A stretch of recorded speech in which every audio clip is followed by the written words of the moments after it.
श्री स्वामी समर्थ।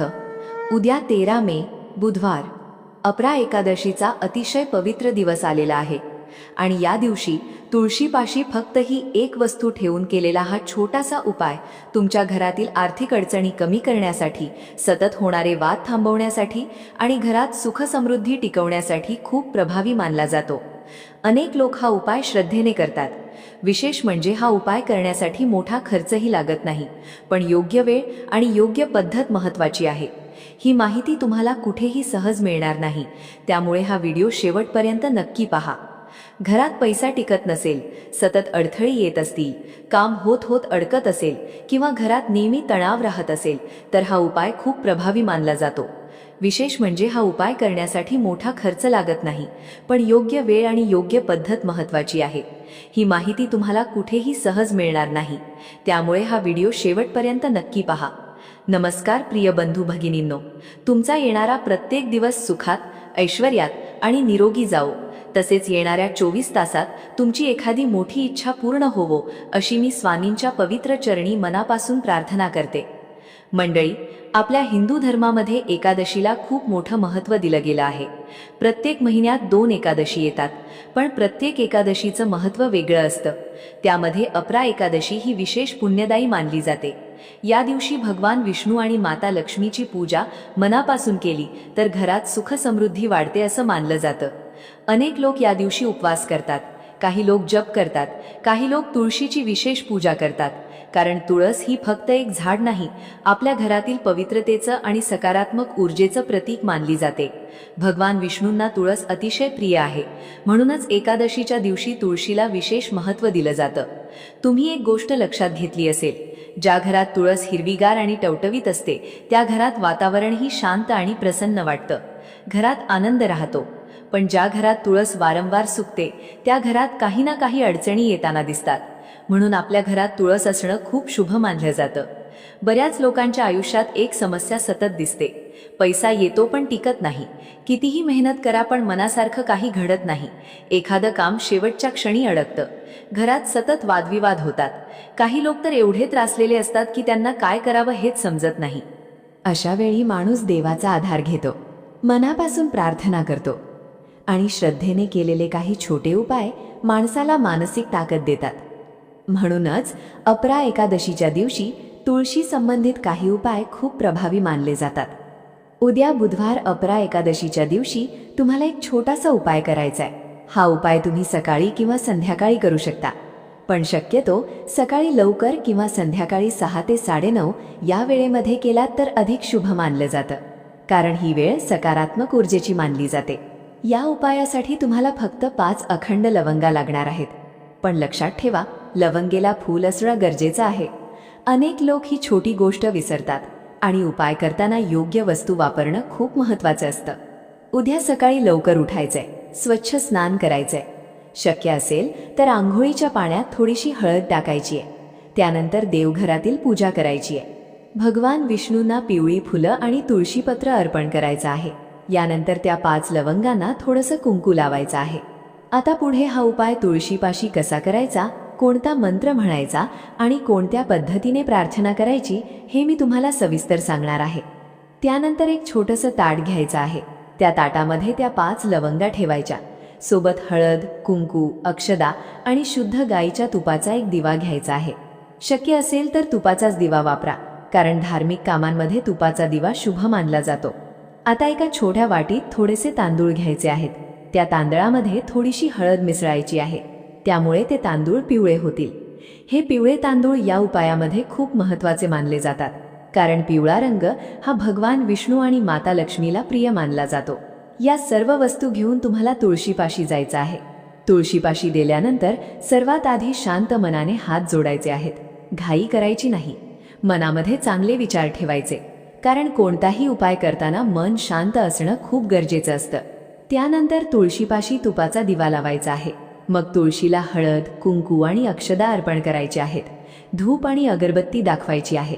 अनेक लोक फक्त दिवा लावतात आणि लगेच उठून जातात, पण तुळशीची पूजा मनापासून आणि आदराने करणं खूप महत्त्वाचं आहे। यानंतर त्या 5 लवंगा उजव्या हातात घ्यायच्या आहेत आणि तुळशीसमोर बसून ओम नमो भगवते वासुदेवाय नमः हा मंत्र 21 वेळा म्हणायचा आहे. मंत्र म्हणताना लक्ष दुसरीकडे जाऊ द्यायचं नाही. शांतपणे आणि श्रद्धेने मंत्र जप करायचा आहे. मंडळी, अनेक लोक विचारतात, मंत्र जप करताना काय मनात ठेवायचं? तर त्यावेळेला फक्त देवाचं नाव आणि आपल्या घराचं भलं मनामध्ये ठेवायचं. घरातील अडचणी दूर व्हाव्यात, आर्थिक समस्या कमी व्हाव्यात, घरात सुखशांती राहावी, एवढी साधी भावना जरी असेल तरी पुरेसं असतं. 21 वेळा मंत्रजप पूर्ण झाल्यानंतर त्या 5 लवंगा तुळशीच्या मुळाशी ठेवायच्या आहेत. हलक्या हाताने आणि श्रद्धेने ठेवायच्या, फेकायच्या नाहीत, कारण हा उपाय श्रद्धेचा आहे. त्यानंतर ते पिवळे तांदूळ हातात घ्यायचे आहेत आणि माता लक्ष्मीची मनापासून प्रार्थना करायची आहे. माझ्या घरातील अडचणी दूर होऊ देत, घरात पैसा टिकू देत, वादविवाद कमी होऊ देत, कुटुंबात आनंद राहू देत, अशी प्रार्थना करायची आहे. जर तुमच्या मनामध्ये एखादी खास इच्छा असेल, एखादं काम खूप दिवसांपासून अडकलं असेल किंवा सतत अपयश येत असेल, तर त्या गोष्टीसाठी देखील प्रार्थना करू शकता. त्यावेळेला मन साफ आणि प्रामाणिक असणं खूप महत्त्वाचं आहे. त्यानंतर ते पिवळे तांदूळ तुळशीपाशी अर्पण करायचे आहेत आणि मग तुळशीला 7 प्रदक्षिणा घालायच्या आहेत. प्रदक्षिणा घालताना पुन्हा ओम नमो भगवते वासुदेवाय नमः हा मंत्र म्हणायचा आहे. काही लोकांच्या घरामध्ये तुळशीभोवती फिरायला जागा नसते. अशा वेळी काळजी करण्याची गरज नाही. अशा वेळेला स्वतःभोवती 7 प्रदक्षिणा घातल्या तरी चालतात. महत्त्व श्रद्धेला असतं. हा उपाय करताना एक गोष्ट कायम लक्षात ठेवा, कोणताही उपाय हा भक्त भीतीपोटी करू नका. श्रद्धा आणि सकारात्मक मनाने करा, कारण देवावरचा विश्वास माणसाला आतून मजबूत बनवतो. आणि मंडळी, या दिवशी अजून एक छोटासा उपाय केला तर तोही खूप शुभ मानला जातो. विशेषतः ज्या घरात पैसा टिकत नाही किंवा घरामध्ये सतत नकारात्मक वातावरण राहतं, त्यांनी हा उपाय नक्की करावा. तो उपाय नेमका काय आहे हे जाणून घेऊया. हा पुढचा उपाय तुम्हाला संध्याकाळच्या वेळेमध्ये करायचा आहे. शक्यतो संध्याकाळी 6 ते 9:30 या वेळेत केला तर खूप शुभ मानला जातो, कारण ही वेळ माता लक्ष्मीच्या आगमनाची वेळ मानली जाते. या वेळेला घरात स्वच्छता आणि शांत वातावरण ठेवणं खूप महत्त्वाचं असतं. सर्वप्रथम आपल्या घराचा मुख्य दरवाजा स्वच्छ पाण्याने पुसून घ्यायचा आहे. दरवाजाजवळ घाण किंवा अडगळ ठेवायची नाही, कारण मुख्य प्रवेशद्वार हे घराचं मुख मानलं जातं, जिथून सकारात्मक ऊर्जा घरात येते. त्यानंतर दरवाजाच्या उजव्या किंवा डाव्या बाजूला छोटंसं लक्ष्मीचं पाऊल काढायचं आहे. तुम्ही हळदीने, कुंकवाने किंवा रांगोळीनेही काढू शकता. खूप मोठं काढायची गरज नाही.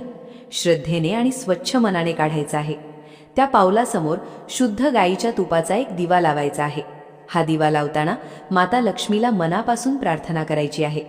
माझ्या घरात सुख शांती राहू दे, घरातील आर्थिक अडचणी दूर होऊ दे, कुटुंबात आनंद राहू दे, अशी साधी प्रार्थना केली तरी पुरेसं असतं.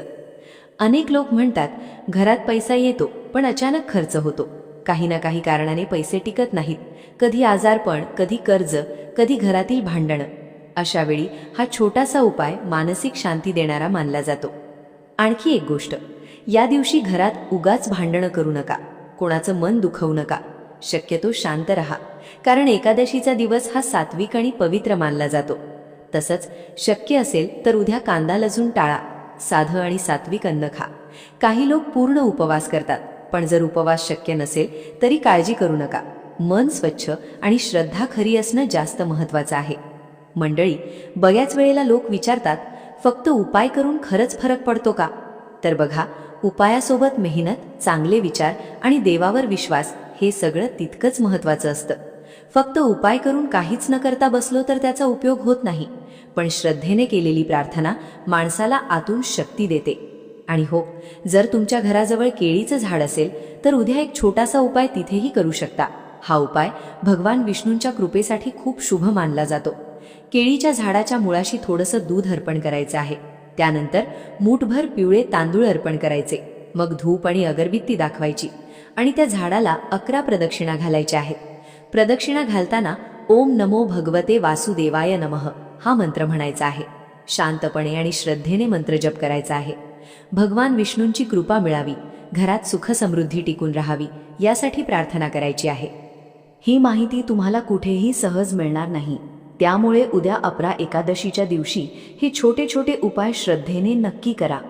आणि सगळ्यात महत्त्वाचं, कोणताही उपाय करताना मनामध्ये नकारात्मक विचार ठेवू नका.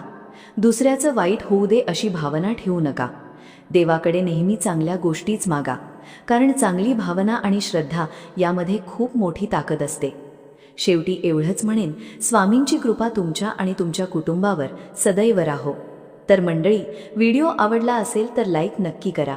तुमच्या मित्रपरिवारासोबत आणि कुटुंबासोबत हा व्हिडिओ शेअर करा. आणि चॅनलवर नवीन असाल तर सबस्क्राईब करायला विसरू नका. चला तर, लवकरच भेटूया अशाच एका भक्तिमय आणि प्रभावी उपायासह. श्री स्वामी समर्थ.